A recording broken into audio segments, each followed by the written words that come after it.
بسم اللہ الرحمن الرحیم۔ السلام علیکم ناظرین۔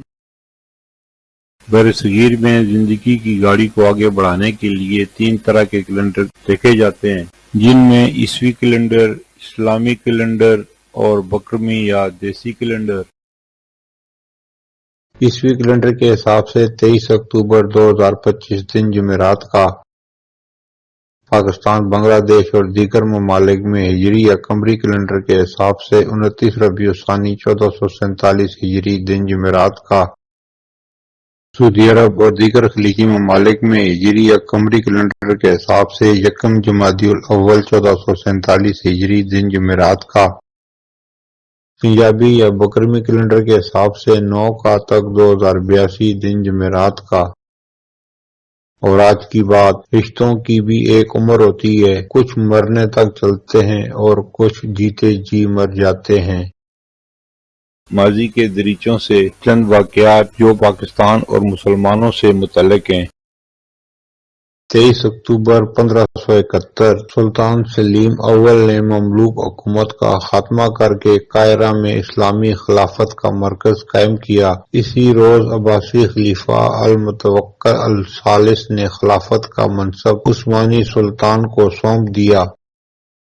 23 اکتوبر 1814 پہلی پلاسٹک سرجری انگلستان میں کی گئی۔ 23 اکتوبر 1824 پہلی بھاپ سے چلنے والی ریل گاڑی پیش کی گئی۔ 23 اکتوبر 1911 ترکی اٹلی جنگ کے دوران دنیا میں پہلی مرتبہ ہوائی جہاز کا استعمال ہوا۔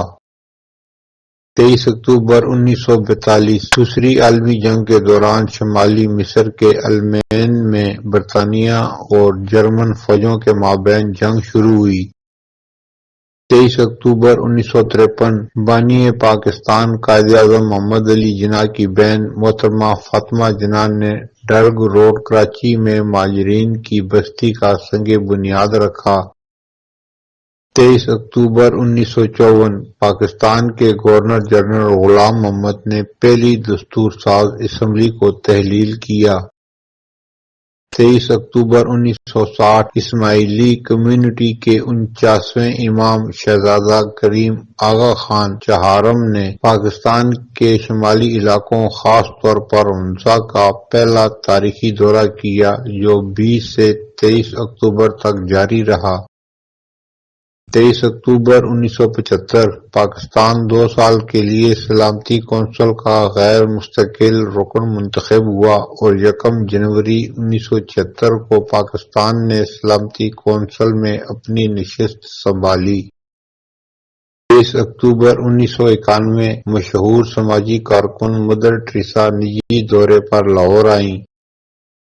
23 اکتوبر 1999 دنیائے ادب کے عظیم مزاح نگار کرنل محمد خان کا انتقال راولپنڈی پاکستان میں ہوا۔ 23 اکتوبر 2011 ترکی کے وان صوبے میں 7.2 شدت کے زلزلے میں 582 لوگوں کی موت ہوئی جبکہ ہزاروں زخمی ہوئے۔ 23 اکتوبر 2011 پاکستان پیپلز پارٹی کے بانی ذوالفقار علی بھٹو کی اہلیہ بیگم نصرت بھٹو دوسری چیئرمین پاکستان پیپلز پارٹی کی وفات متحدہ عرب امارات میں ہوئی اور پاکستان میں دفن کیا گیا۔ 23 اکتوبر 2023 بھوشن سنگھ بیدی کا انتقال نئی دلی میں 77 سال کی عمر میں ہوا۔ پھر ملیں گے اگلی ویڈیو میں، جب تک دیجیے مجھے اجازت، اللہ حافظ۔